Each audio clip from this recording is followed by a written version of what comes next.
Hello folks, welcome to this Wise Owl question and answer video. Today the topic is Power BI. During the filtering and slices section of our Introduction to Power BI course, I'm often asked, is it possible to make a slicer affect other pages than the one it's on? And the answer to this is yes, and it's quite a simple technique. Let's have a look. Here I've got a Power BI report that I've prepared. And we can see on page 1, I've got a matrix, I've got a button slicer for the different family names of our animal products, and I've got another button slicer with the different types of shopping centres on them. So these two slicers, if I select various different things, factory outlets, shopping parks, we can see it's affecting the matrix up at the top. If I choose different family names, amphibian products or mammal products, again, it's affecting the matrix up at the top. But the one thing that it won't do is affect any of our other pages. So if I go and have a look at page 2, here you can see I've got a map showing various different sales across the country. I've also got a table on the right hand side showing different town names and shopping centre types. And these are not being affected by those slices on page 1. Just so I can prove this, if I hover over the funnel symbol for this table, you can see that there are no filters or slices affecting this visual. If I go and look at page 3 shows my product sales broken down into the different families of animals, mammals and reptiles. And up at the top I've got a combination chart, and then I've just got a multi-row card down at the bottom showing various sales figures. And finally page 4. On page 4 I currently have a bubble chart comparing the size of stores in different regions to the quantity of those goods sold. And again, if I go and hover over my funnel, it's currently being unaffected by any filtering or slices taking place. So let's go back to page 1. I'm going to begin with the center type slicer. I've selected my slicer and I want this to affect pages 2, 3 and 4. So if I go to the View tab across the top, and then towards the right hand side of the ribbon we can see an icon, Sync Slicers. Give this a click. This will open the Sync Slicers pane, and we can see that there are 2 columns here with various tick boxes for each page.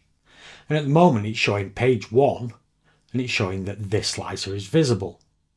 What I'd like to do is synchronize this slicer to the other pages, and we do this by clicking the items in column 1.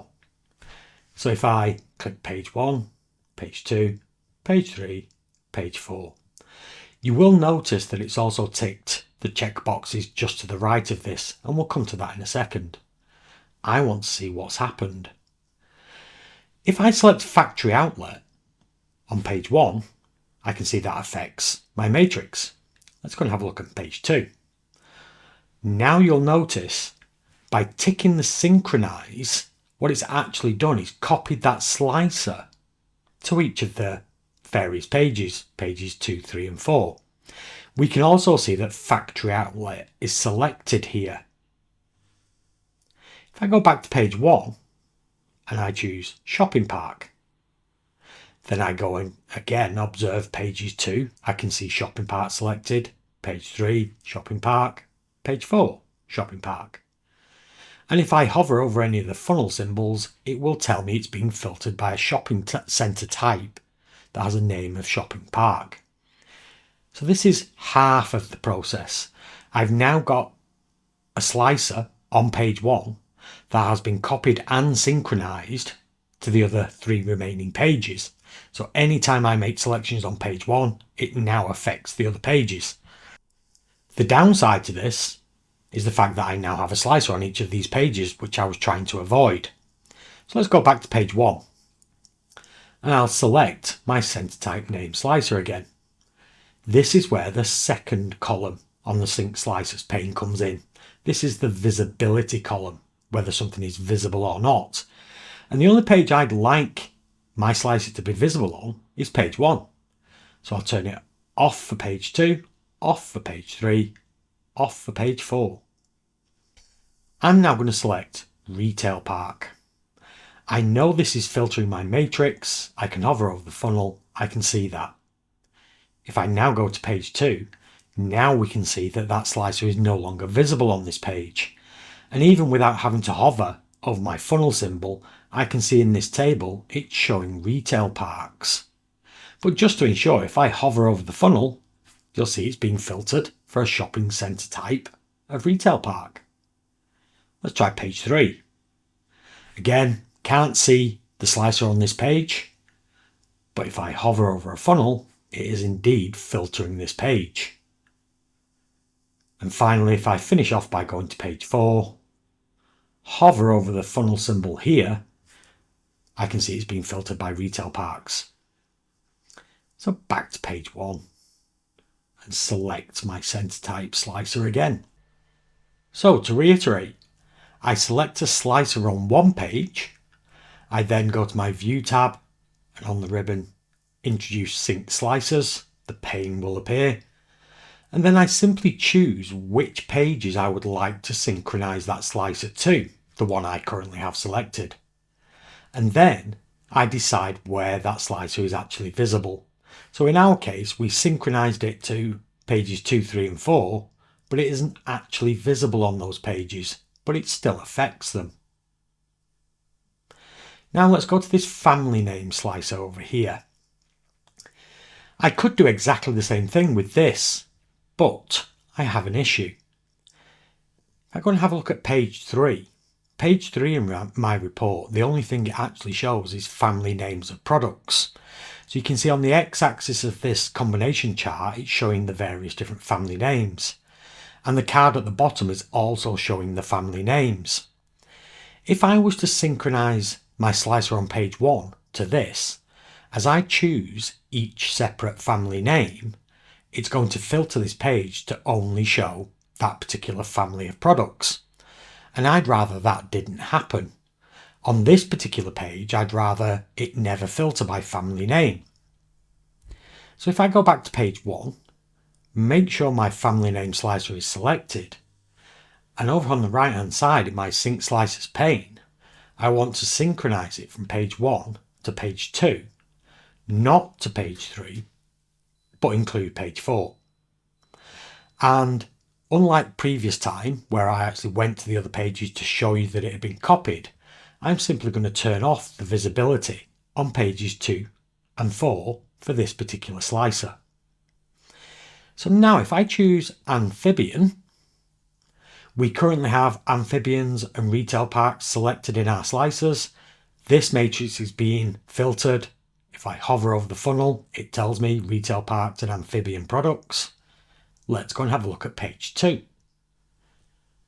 On page 2, if I hover over the map, we can see it's being filtered by retail parks and amphibians.